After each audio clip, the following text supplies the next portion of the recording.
Okay, folks, and welcome to another season of the Halftime Offload. This year we're going into the podcast format, which is a bit new to me at least. I'm sure my learned colleagues here are a bit more experienced, but this year, a bit more of a podcast format, so you can listen in the car. And I tried to rename us the Three Gibberers Talking Rugby, but no one would go with that. So the Halftime Offload it remains, and we've got a great panel for you this year, starting with Lisa Kane. Lisa, welcome. Thank you. Now, Lisa, most people in rugby already know who you are, but why don't you just give our listeners a little bit of a brief of your experience, because you've done just about everything. I have currently the mother of two junior players. I've worked and volunteered at Subbies level, Shute Shield level. I'm on the committee for the Mighty Clavelli Eagles, and I am the business operations manager for the Rugby Club Foundation. And we all love the Rugby Club Foundation. Giving grants to grassroots rugby is not a bad way to spend your day. Wonderful, wonderful. And also joining me on the panel this year is the great Luke McCormack, chairman of Subbies, doyen of all things Hunters Hill, and also on the Lloydies. What else are you up to, Luke? Oh, mate, just trying to make sure that we get as many people playing the game as possible, mate, and making sure clubs are growing and thinking about a growth mindset, and make sure players are having fun. And you've got a touch point to most parts of the game, also in the bush. So yeah, hopefully we're going to be able to cover all things rugby this year, mostly juniors, but we're going to touch on all the other parts of the game. And our first guest is none other than the doyen of Sevens rugby, Michael Doyle. Welcome, Doyle. Thank you for having me, Ben. Oh, welcome, mate. No better man to talk about all things rugby than yourself. Looking forward to it. And very nice panel to be able to sit here and enjoy the evening with. Yeah, so, well, without further ado, why don't we touch on our first subject? And I thought we'd start with the Tars. Fantastic start to the season. A lot of young guys coming through the ranks. What's been your thoughts about it? We've had 2 wins and then I'll probably have to say a disappointing loss. Yeah, look, going into the 4th round undefeated was a pretty good effort with a bye and 2 wins, and the confidence around the place was immense, and even up to half time of the Hurricane game, they were right in it, and I was thinking to myself, they can do this, and Hurricanes coming off a major loss in Fiji, they would have been pumped up, ready to take us on. And then the wheels fell off, unfortunately. I don't know if the Sawali, losing Sawali in the warm-up, I mean, that's a huge loss to any team. But it just didn't seem, the second half didn't seem to have the same vest as the first half. And the Hurricanes, once they got scoreboard pressure off them, they just opened up and made us look a bit silly. Yeah, it probably wasn't our best performance on the night, but geez, the first 2 games certainly got the faithful talking us up for the season. We've had some wonderful new debutants come through. Lukey, I might pass over to you about some of the debutants. Clem Halaholo. Yeah, Clem, you and I had the pleasure of coaching Clem in the Sydney Under-14s a long, long time ago. Yeah. And it was interesting. I had the opportunity to speak to Dan McKellar at the season launch and actually asked him about how Clem was going. And it's now well documented that Clem was really on the edge, and they were really considering where Clem was going to be, if at all, in the Waratahs program. And he had an amazing end to last season in the Australian Super Rugby tournament that was held internally. Had a massive off-season and debuted in that first game against Queensland. So, it was great. It's always great to have a small involvement in a player, and just sort of, again, I've seen him around. I know you have as well. He's a great kid, and I just love to see New South Wales juniors coming through and representing the pinnacle of our game in our state. And Clem's a good example of that. And obviously Sid Hargraves, Harvey, sorry, on the weekend. I was lucky enough to be in the Olympic Hotel after the game on Friday night, and along with half of Narrabri, and it was a pretty good vibe considering the disappointing result. But I had the opportunity to shake his hand and congratulate him on a pretty fine debut. So again, seeing those juniors coming through, it's what everything about our game is, and why we work so hard to create those opportunities. So it's good to see it actually happening. Oh, look, Sid's an amazing story.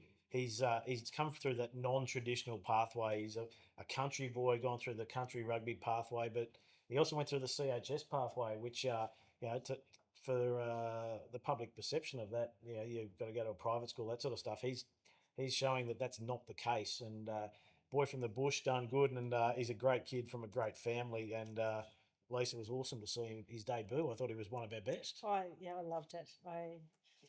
I don't know him, but I loved the Instagram story with the phone call to his Yeah, family. that's right. That was just beautiful, and I was just so thrilled for him. I thought he had a great game. He was my.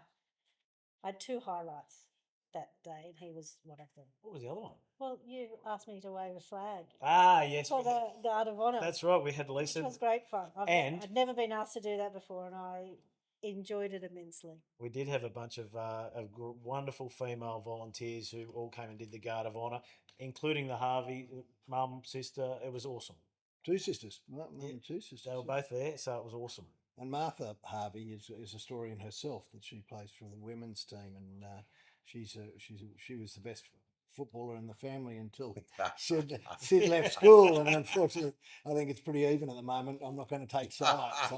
I'll get belted if I do. But no, Sid Harvey, like he just flows across the ground, doesn't he? He just moves so beautifully. He played in our under 17 sevens, and he was just outstanding. We only had one move, and it was get the ball to Sid.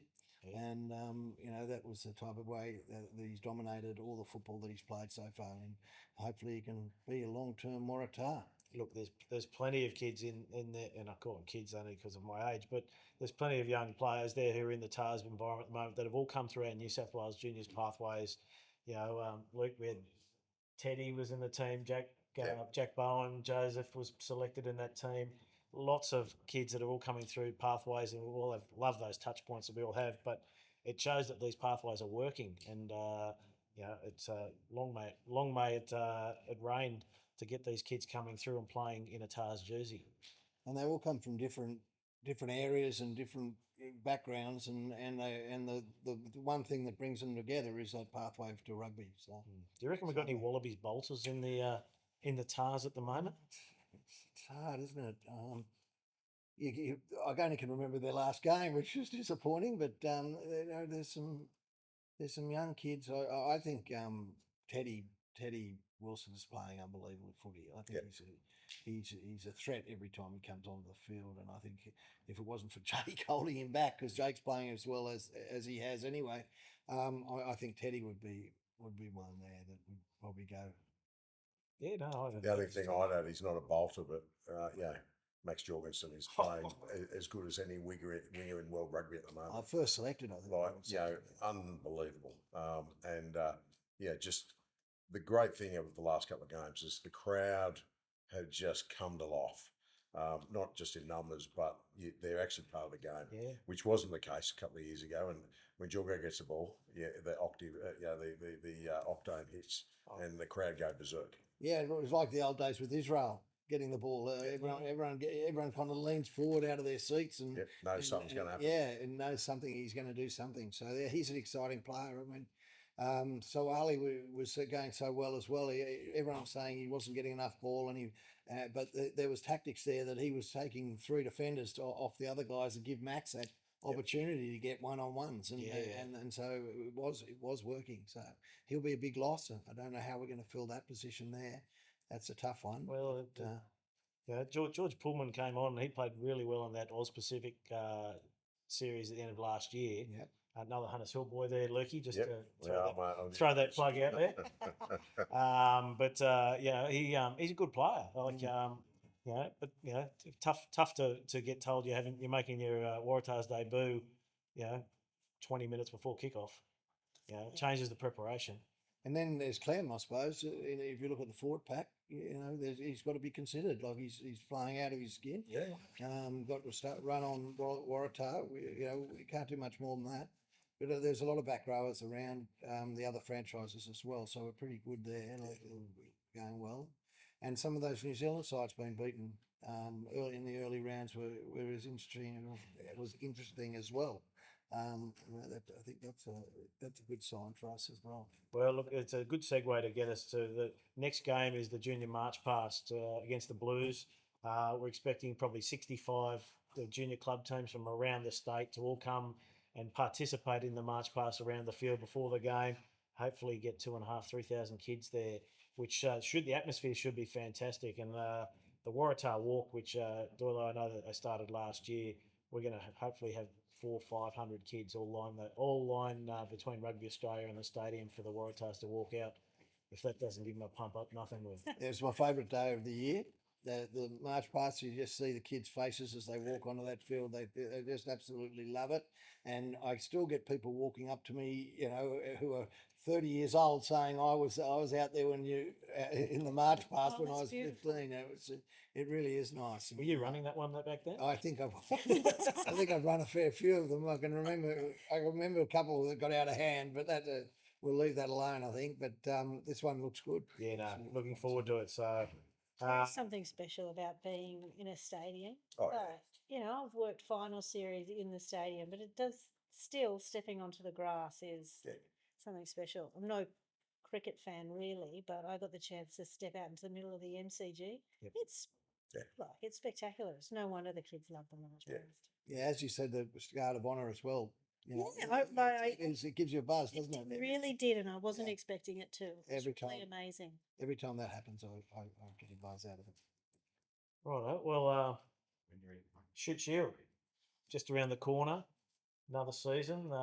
Will it be Doyle's boys, the Beasties? Rats got up last year. What's your thoughts? Who's your money on for a Shute Shield season, and what are we thinking? Well, 11th of April it kicks off, just after Easter, so it's not long to go. I know everyone's in trials. Everyone starts their trials this week and gets themselves organised. I mean, Warringah would have to be started as a favourite. They were far the best team to go around last year. They had incredible results and they won the grand final quite easily, really. Randwick is always around. Sydney Uni, they've kind of done a lot of work on recruiting and getting a good team in. A lot of new personnel up at Gordon. And a new coach. So. There's been a lot of change in the coaching circles this year. Correct. And a lot of player movement. Yep. I know there's new laws and rules around point systems and that sort of stuff, but it'll be interesting to see how that all pans out. The Wildfires is one I want to watch. I thought they were outstanding last year. Probably would have been my bolter of the year. Yep. But there's a fair bit of personnel turnover up there this year. But Coleman brothers, they're good recruiters. Yeah. Yeah. We'll probably see some pretty strong Wildfires. Always on recruitment. Always on. For DC and Bubba. The two Blues, like everyone tells me that they're going very well out there. Got lots of people out there playing, so keen to go. So if they get it right, they were there or thereabouts in last year. So Norths have done a lot of recruiting out of Canberra, I notice. Yeah, and interested to see that some clubs are now establishing those trial relationships with Canberra sides to sort of say they're a permanent fixture in their pre-season. Yeah. So they're going to be going down.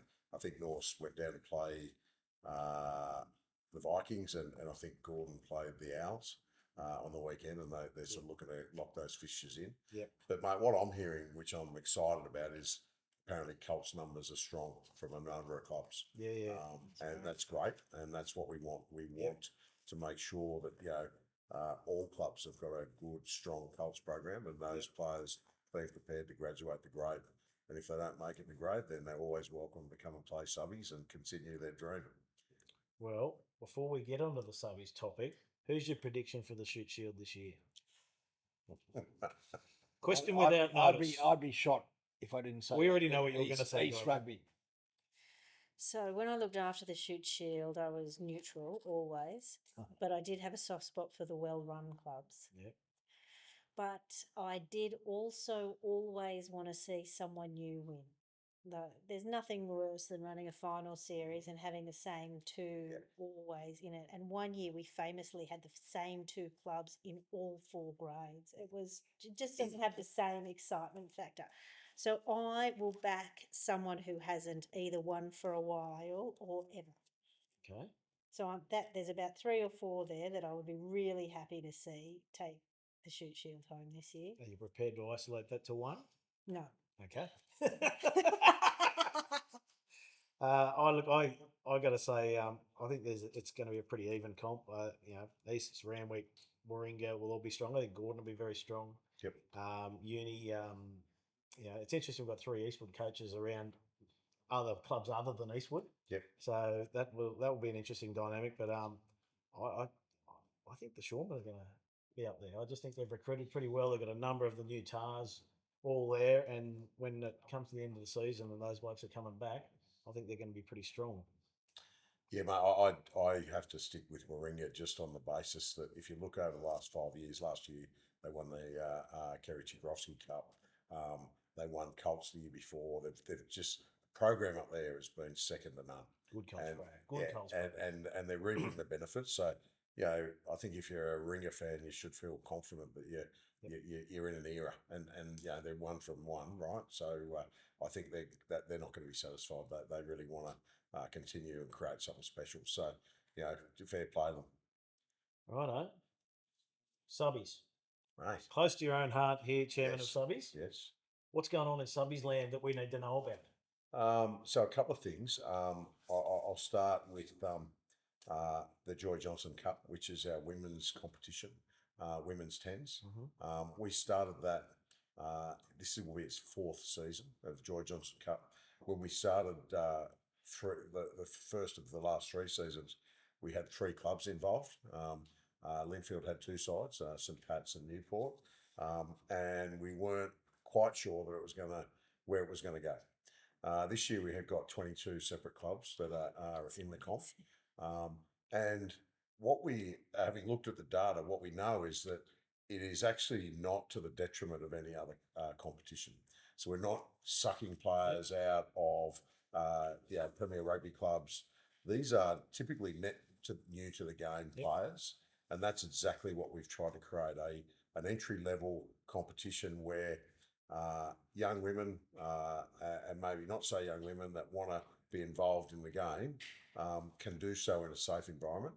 The big benefit that we've seen, and it stands to reason, is it's changed club culture for the better. And we know, and I know personally through my own experience at my own club, having a women's team within your club changes the way you think about lots of things for the better. Yep. And look, it also does create demands on clubs. Some clubs don't have, all gender change rooms, for instance. So there's still a big gap in our game, and it's not restricted to just rugby. So it's a massive issue in soccer. It's a massive issue for any team sport. But we are really proud of the evolution of the Joy Johnson Cup. Yep. And clubs that I were told were never able to have a women's side. This year fielding a women's side. Okay, good. So I'll be looking forward to getting a few people to eat some humble pie. So that's been a real growth area for Subbies, and we think that it makes our clubs better, and not only better places for everyone, but also forces them to be better run because there's broader considerations. So that's one aspect. We tried an experiment last year where we created what I call the incubator. So we're a competition of 6 divisions. And the divisions, maybe people aren't aware, but the divisions are not based on the strength of the club. They're based on the size of the club. So our Division 1 clubs have 5 grades plus Coles, plus women's. And our Division 6 clubs are typically 1-team clubs. And a 1-team club is a pretty precarious place to be. You only need a bucks party or a wedding, and you may not be able to play that weekend. And you need a couple of blokes to retire, and you may be struggling to get a side the next year. So we wanted to create what we call the incubator, which is Division 4, and it was for single team clubs plus a Colts. So what we're trying to do is get those clubs to, how do they put on an under-21s team? The big success story was our club champions that did for last year, which was Balmain. They were a single team club. They really were trying for a couple of years to get Colts up. We've done a couple of initiatives with whether it be social media. We put on the Subbies Colts 10s. We're trying to create an environment where clubs that have the desire have ways and support structures to be able to get there because it's not easy. And in that division, typically, we have 8 divisions. We've got 10 teams with another couple knocking on the door. And so this year, I think we'll have more Colts teams than we've ever had. And that, again, that's not easy. What we're trying to do is make sure that we offer, those players that may not want to train a couple of times a week in Premier Rugby, or may not want to, pursue the highest level of rugby that they can pursue. They just want to play for the love of the game, or they want to play with their mates that in their local area where training is, less than 5 minutes away from their home ground, not travelling across Sydney. So Colts has been a big focus, and we're starting to see the green shoots there. And then ultimately, it's for us about making sure that clubs are well run, because what we know is that well-run clubs will grow, and the opposite is true as well. So we are, as a board, trying to spend time with our clubs. We've got wonderful divisional representatives that look after each of the 6 divisions, and their job is to proactively work with clubs to make sure that they're well run. So a really good example is a club that and I'll name them, a club that has had their struggles, but is in a growth, should be in a growth part of Sydney, is Blacktown Warriors. We had the Subbies 10s for Colts and women's out at Alwyn Linfield Reserve on the weekend, because we want to try and look after clubs to maybe help them out with a bit of extra canteen money, but also just give them a profile. And they were wonderful hosts, and it was a great tournament. So at the end of the day, our job as a board is to provide opportunities for clubs to be well run and to grow. And I think there's a pretty good vibe going in Subbies at the moment. Clubs are just starting trials like next week or so, but we run those 10s tournaments early to try and, if you're a Colts coach, you typically don't know what you got. Even after the first couple of trainings, you need to see them out on the paddock to see how they're going, and that's why we run it very early in March, to give coaches the opportunity to see what their cattle's like, and also work out what work they need to do to be competitive. So yeah, mate, it's all about to kick off. We've got divisional meetings and we've had clubs in, so yeah, it's all happening. Mate, that is a fantastic spiel. I just heard David Littleproud step down today. I reckon you might be a chance. Yes, thank you, mate. Thank you. It's not the first time I've talked that through. Uh, But I think the other thing to mention is, a big initiative for us in 2025 was our Subbies Reps program, and the Subbies representative program has a very storied history and a quite famous history, but sort of went into hibernation for a dozen years or so. We were able to bring that back at the Australian Rugby Shield last year, and it was our first time. There's a lot of learnings and a lot of work-ons, but we're going to be appointing coaches early this year. We're going to be pulling squads together, early, like extended squads. Yep. We want to engage players and make them feel like if you're an aspirational player, there's something else for you in Subbies Rugby, not just a pint of beer after the game. So, because there's certainly a 4 and 20 pint beer after the game as well. Yeah, you got to get the 4 and there's the 20. 4 and 10 club. Yeah, that's right. Excellent. I love the constant innovation of Subbies. Love, never just. You've been around Subbies a long time, Long Lise. time. And I do love it. I love the game for the game itself, ethos of everything they do, but they never stop. They're always like, what can we do better? How can more people play? What's next? And the clubs have a similar vibe to them. Like one of the Subbies clubs had a social media campaign for front rowers. They clearly need front rowers. Who doesn't? And if you play X number of games in the front row for this club, they'll refund your rego fee. I was like, that's just fun. That was fun to scroll past. Really, really smart. I loved it. Yeah, and we try and share innovation as well, because the reality is 46 clubs, they're not all competing with each other. And so one of the great things that I saw a club do a couple of years ago was the bring a mate rebate, which was if you brought a mate and he registered and played 4 games, then you'd get half your subs back, and he'd get his half his subs That's back. so good. And it's just really like, smart. every player's a blessing. So you've got to work out ways to just get, and typically these are players that are just probably on the couch. How do you get them back to the game? Yep. Because it's pretty easy to give it away and never go back. Very. So we got to make sure we get those kids off the couch. Luke, your initiative of that Western Sydney pre-season academy, how's that? That's gone pretty well, I believe. Yeah, so that just completed. What we identified was that between Strathfield and Lapston Oval in the Lower Blue Mountains, there was no Colt sides, and you know, New South Wales Rugby Union, it's a massive priority to grow rugby in the West. With Simon Carthy Myway being appointed, and a number of the initiatives, this was one of them. What we wanted to do, we knew it's hard from a standing start to create a Colts team. You can do as much social media advertising as you want. So what we try to do, again, create a bit of an incubator. And we did it for the first time last year. You were out there, mate. Yeah, And thank enjoyed you it. for your support. Remember the first night we were out there, it was probably about 13 kids. Yeah. And I'm going, oh man, is this going to work? And I wasn't at any but the last of those sessions.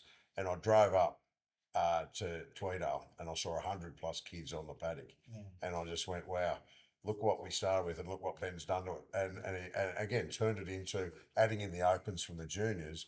What we're trying to do is give kids that may have lost touch with the game fall in love with it again. So that's why having people like yourself to run highly professional and engaging and fun training sessions to make them think, actually, you know what, I haven't played since I was 15.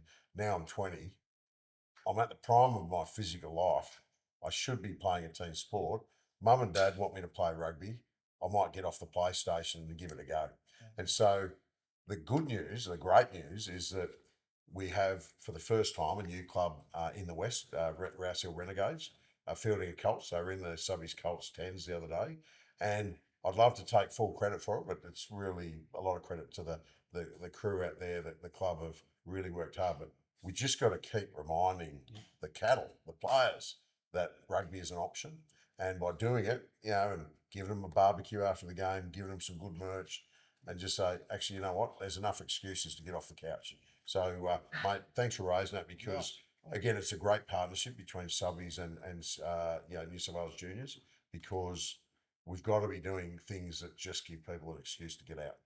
Oh, look, this year, last year I thought was fantastic, but this year, seeing 120 kids there on that last day, and look, we put a carrot there with the Subbies 10s. You took a team there, and we're doing a couple of teams to Mudgee this weekend for the juniors stuff. But there's an appetite out there, and these kids want it, and that's just part of it. And tell Subbies 10s, we took a Barbarians team there. How'd they go? Yeah, good. Dusted off the clipboard, and after a long and interesting night at the Waratahs, so it was good to get up early and get out and start coaching. Get the blood Yeah, flowing. We had a full house. We had a win, lose, and a draw. The first game was again against a pretty tough Linfield team, and Linfield have got a great history in Colts. We're able to get up over those, and the boys played exactly the style of footy I wanted them to. We end up getting beaten in our only loss of the day to Mossman, who were the eventual tournament winners. But again, we had a real mixed bag of players. Some kids who had tried Shute Shield and come in probably in those Premier Colts programs early. And what we were just trying to provide them with was, again, just getting them out playing footy. And what we did, we made a purpose decision that we introduced them to the Rouse Hill Renegades, and we want them to play rugby in the West. We don't want them having to get down the M4 and coming in across the bridge. We want them playing club footy in their 5 minutes from home. So we'll see how that goes. But mate, again, we've done it 2 years ago. You and I coached them last year. Yep. Took home a trophy last year. Luke. Oh, sorry. Yeah, mate, I let the team down. But again, great kids. It just reminded me how fun coaching is. That's the easy bit in rugby. And they made it easy as well. So a really successful tournament. Just to close that out, we had, as I said, Mossman won the Colts. They back-to-back winners from the year before. And they'd also won the Barber Cup in Division 1 last year in 2025. Briars took home the plate, which was great for them to start off the season, and they've been working hard on building the strength of their Colts program. And in the women's, we had a new club to the Joy Johnson Cup, the Chifley Chiefs, formerly aka the Western Raptors. They have competed in the Chikarovsky Cup. They're very highly skilled, a very physical team. They had a dominant win and dominant tournament. against one of our pioneer clubs, Lingfield. So again, we had two fields going all day, and it just kicks the season off. Men's opens, it doesn't need that help. Yeah. Colts and women's needs that help and that sort of incubator, and that's why we've done it. I reflected on Sunday. I said, God, I'm glad we did that. Just because as much effort and work has to go into it, those tournaments are really important to get Rouse Hill to, for the first time in their history, to have a Colts flag run out on the field. And that was a really proud moment. And it should be a proud moment for everyone in Subbies. You give everybody a great experience too. Like that's what that's how you get hooked on the game. You go, the more you go, the more you be involved, the more you have a good time. You go home with a smile on your face after a day like that, and you come back to the game, and that's why rugby exists, and that's why all of us have got so much out of the game, is because every time you go there, you get another experience. I'm sure. I know you blokes were at tournaments on the weekend as well. When you get home, your feet are burning and you can't see straight. But when you sit down, maybe with a cold beer and just go, that was good. That was great. And so that was how I felt on Saturday night. Well done, mate. Well That's a done. great mate. job. Well done. So look, we are a juniors show, so I suppose we should start talking about the juniors, Lise, and being on a juniors club committee. What has the start of the season for Clovelly Eagles? Huge. I'm so pleased it's footy season. Everyone's registered. Everyone's just itching to start. The season launch barbecues on the weekend. Training started in fitness type ways for clubs, but like the proper training starts. I had the pleasure of being at the Randwick Warriors trial quite early on Sunday morning, and 6 15-minute games and enough kids for 3 teams. It was really good footy, and lots of kids play various codes over the summer, but for the first hit out of footy after only one training session, it was great. It was so much fun to watch. It was really good. They've really set the standard, haven't they? That Randwick program for the off-season academy is awesome. It's so good, and it's so much fun, and it's participatory. It's not about how good you are. It's about how much do you love playing rugby in Randwick and watching kids as young as 10 all the way through to Colts and first graders, and some of their first graders have gone on to quite high honours. It produced some pretty good players. Just a few. Well, when you see the Kings, Boydman sitting on a jet ski, doing a bit of water safety. it's you know that it's from the top to the bottom. Yeah, it's really nice. And the kids remember that. They remember I was running up the sand dunes and I was feeling pretty poor, but I recognised the first grader running next to me, and I kept going.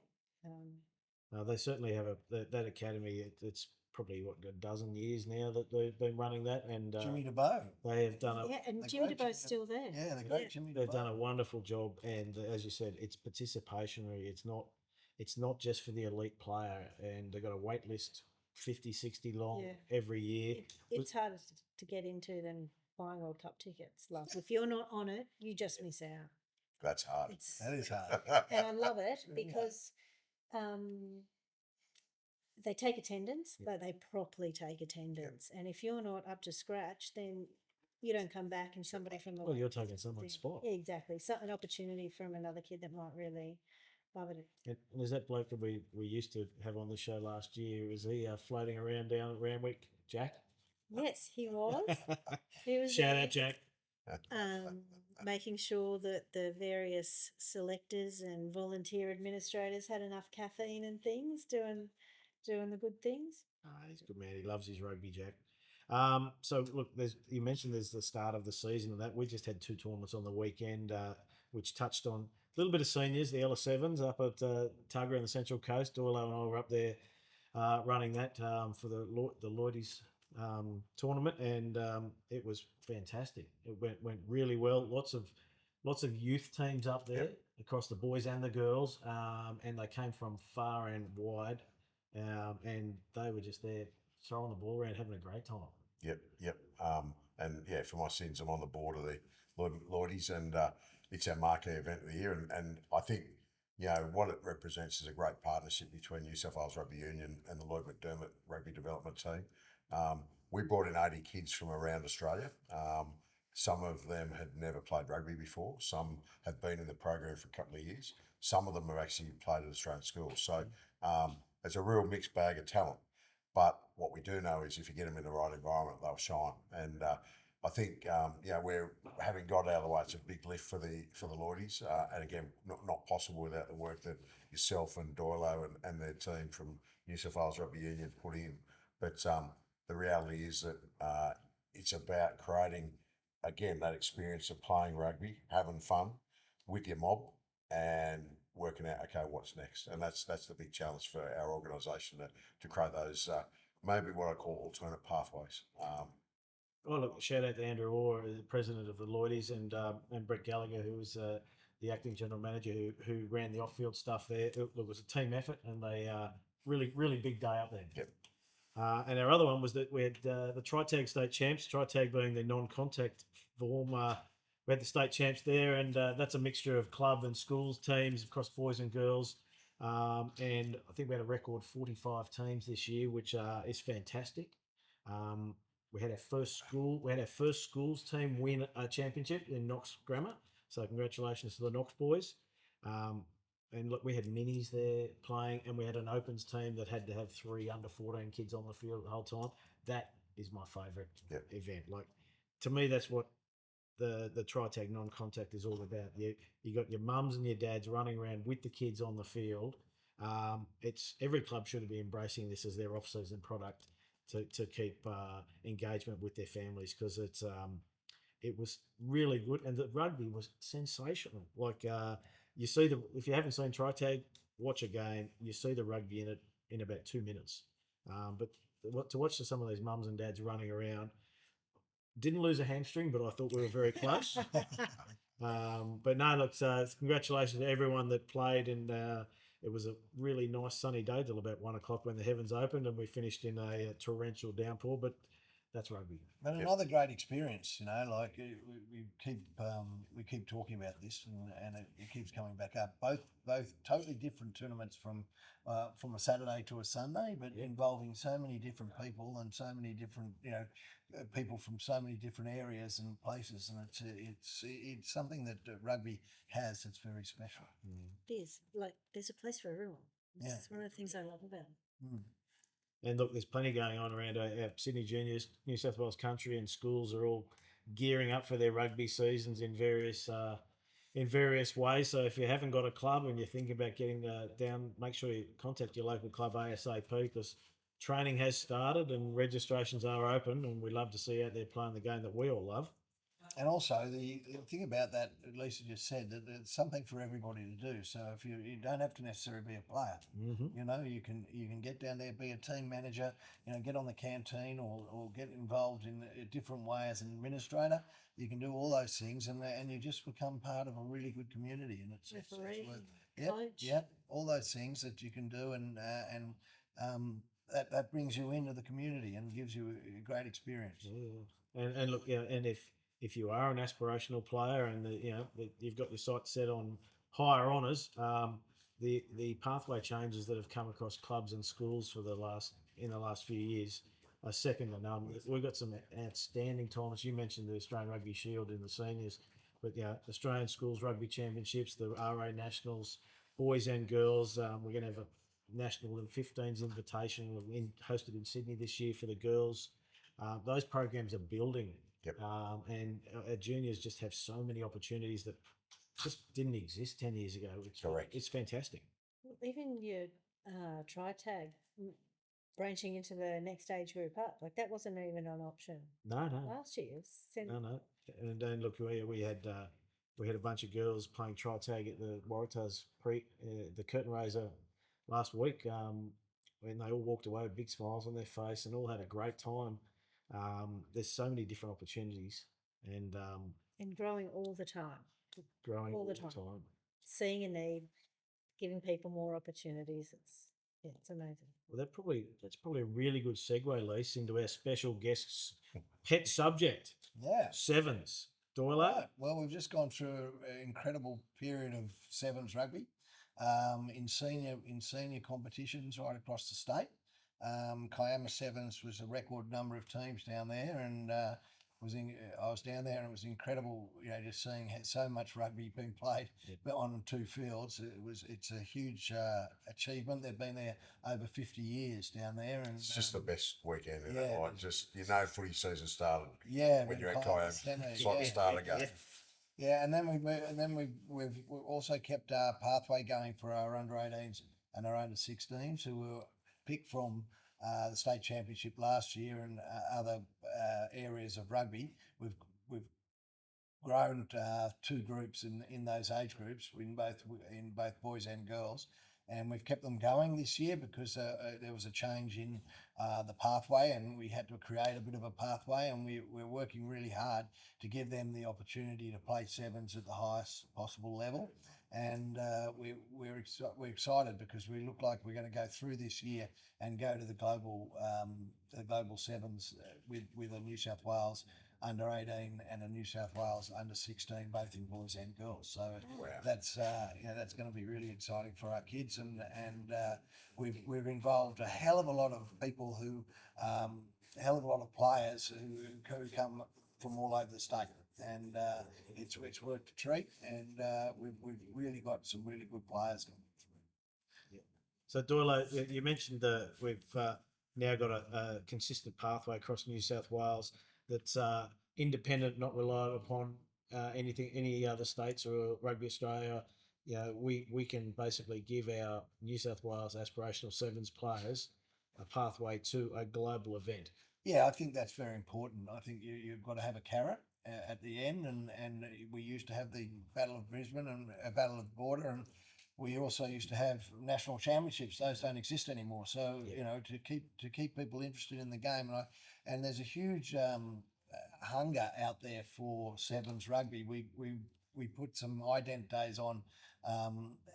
Advertised just only a week ago, just out tomorrow night and on the 18th of March, next Wednesday. And we've had an amazing over 350 people put their names down to come and trial for seven. So the hunger's out there. We've got to make sure that we bridle it and make sure that it continues to grow and keeps going, because the opportunity of the bigger field with less numbers on it is very appealing, and it gives people a much better chance to show their skill in a different way. And that 300, I think it was actually 380 just before we came to air. That's just the metro, guys, right? So we'll look to do some of these in regional areas later in the year. Yeah, we've done them over the years previously, and we've had huge numbers, and I think it's worthwhile to take it out there, and by the numbers we've seen in metro, it certainly is. And a lot of people are going to drive 2.5 hours to come down for an hour and a half session. We've told them to start home, we'll bring it to you. So we don't need you doing that sort of thing, but it just shows that that form of rugby is alive and kicking. So and I suppose it's worth pointing out that the Global Youth Sevens are running 2 events this year, one on the Sunshine Coast, which is a 2-day event, and then there's another one in New Zealand the following weekend.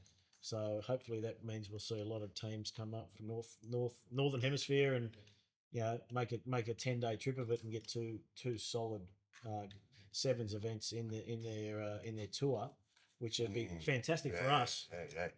I know it's like Belmont Shores in the States, and they're going to do both of them, I'm told. Yeah, well, so 2 weekends, same age group. It's not, they haven't split the ages or boys and girls. The New Zealand one's only under 18 boys and girls, and the Australian one will be 18s, 16s, and I think they're even considering doing 14s. Yeah. But I suppose that'll depend on numbers. But our New South Wales program will feed directly into the 16s and the 18s, which is a fantastic experience for all these boys and girls. I was lucky enough to go to the New Zealand one last year, and it's a special event. Yeah. The talent is unbelievable. Young Trevon Pritchard was player of the tournament in New Zealand last year, and I'd never seen him live play. He's a talent. Yeah, He's so good.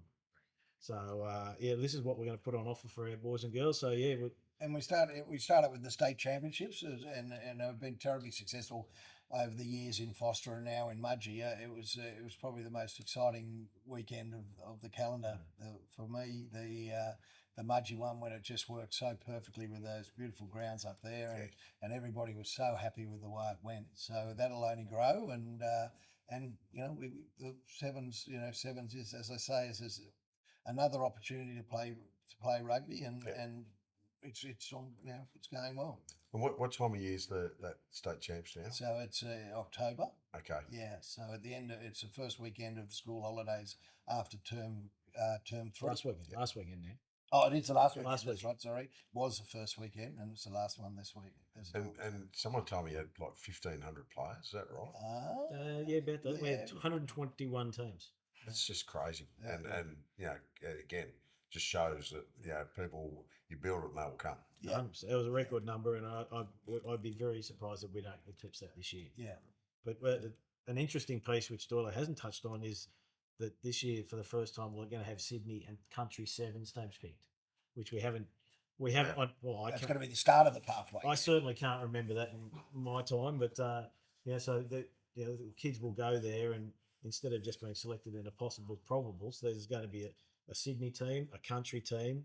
Doyle will pick a team out of the academy, which goes all the way through the year, and then the sports high schools associations are going to pick a rep team and bring those kids along as well. So there's going to be some amazing athletes that will then get picked into the final global youth teams. Yeah, great. And just to touch on finally, the senior teams, the Australian teams have been going really well in the World Series. So we've just been to Vancouver this weekend, and the boys got a fourth, and only just lost a semi-final that was very, very tight, and they could have gone to the final. And the girls, of course, make the final, and the 17 all with 1 minute to go against New Zealand, and New Zealand got a lucky bounce of the ball and got away with the game. But that all those young sevens players that are playing for Australia have been through this program, and it's just nice to in Queensland and New South Wales,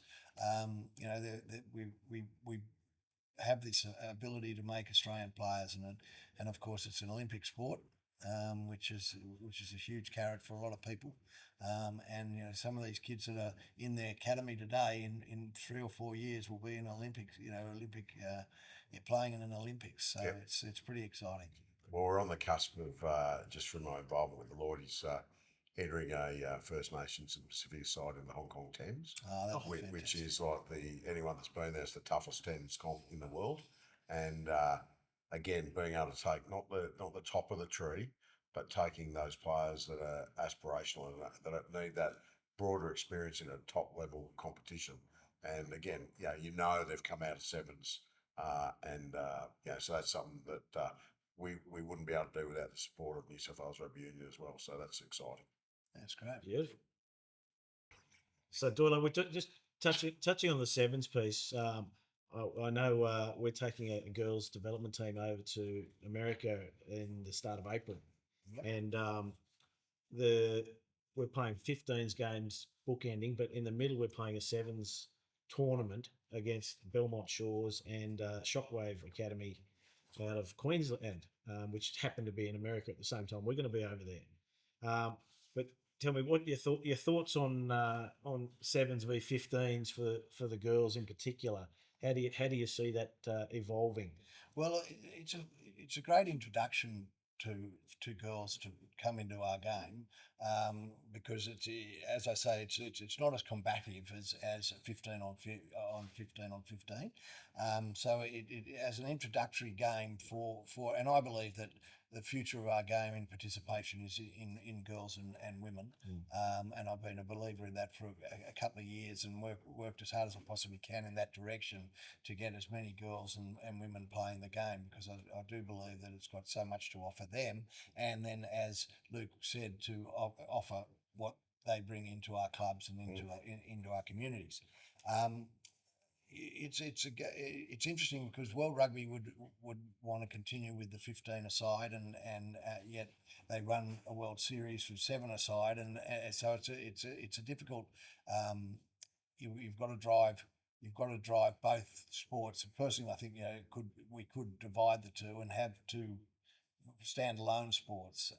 But it's a hard one to break down and say, you should play sevens, because if you're a very good sevens player and there's a state team representing Super W, you should have a go at that. And I think you're seeing much more crossover now with the girls from the 15-a-side girls, especially some of the backs, having a crack at and being very achieving great stuff in women's sevens.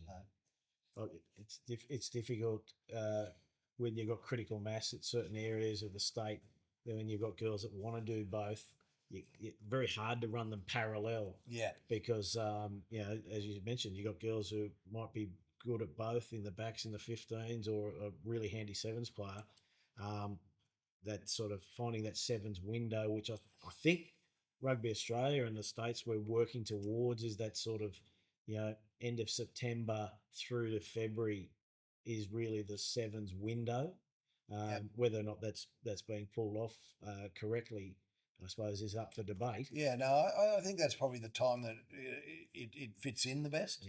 Because it's very crowded now in the middle of the year. We look at your calendar and you can't get any more colours on anything else. So there's something on every weekend. Jack will be happy you've mentioned the calendar. Yeah. He loves getting the calendar. He A little prints it wrap. out. Yeah, he normally prints it out. But the girls, I just want to give a wrap. We talked about the Randwick Academy. One thing Randwick have done really well is the Randwick Magic all girls club. Like we've got other clubs that have got girls as the arm. The Randwick Magic have done really well with an all girls club. Yeah, somebody told me they've got more teams than ever playing this year. It's amazing, and the girls love it, and they play such good footy. Yeah, Burner. Well, admittedly, the president is a man, Rich Byrne, but he's obviously had daughters, and they just do a wonderful job. And so, shout out to the guys at the Randwick Magic. Yeah, I think that it's we're getting into the schools as well. A lot of the schools are beginning to play. The Chloe Dalton program is out there, and we're building it. We've got Georgia Moore, who's a standalone female development officer. Now we've got Linda Hutton, who I replaced today. Yes. She's out there as general manager of women's football. So we've got some really positive aspects of it coming out of New South Wales Rugby, and I think I can see a slow turn of people realising that this, we're all about participation. We're all about getting as many people to play. This is a really a huge opportunity in women and girls to play our game. Thanks, Doyle. Well, look, to finish off our little chat here, we might play a little game with you as our special guest, Doyle. I'm looking forward to this. I'm not too sure. We like to call it this or that, right? Now, we want you to answer quickly and the first thing that comes into your head, okay? And it's this or that. This or that sevens edition, okay? So I say speed or strength. Speed. Okay. Sidestep or offload? Offload. Try in the corner or try under the posts? Posts. Spreadsheets or Rugby Explorer? I'm careful how you answer this one. Rugby Explorer. I'm educated. I've been educated on it. Rugby Explorer. I sat very close to Alex Richards for 4 hours on the weekend watching him move around it. So Rugby Explorer. Michael is the head of IT here. Yes, I have. Yep, got that covered. East or Randwick? East. Forwards or backs? Backs. And lastly, your favourite sevens player? Sid Harvey. Very good. Very good. Well, thank you, everyone, for chatting rugby with us. It's been really enjoyable. And Doyle, thank you very much for joining us and giving us your insight into the world of sevens. Thank you for having me. Thanks, Luce. Thanks, Ben. Thanks, Luke. Thank you, BG. And we'll catch you all again on the next chat in the Halftime Offload. See you soon. Bye-bye. Bye now.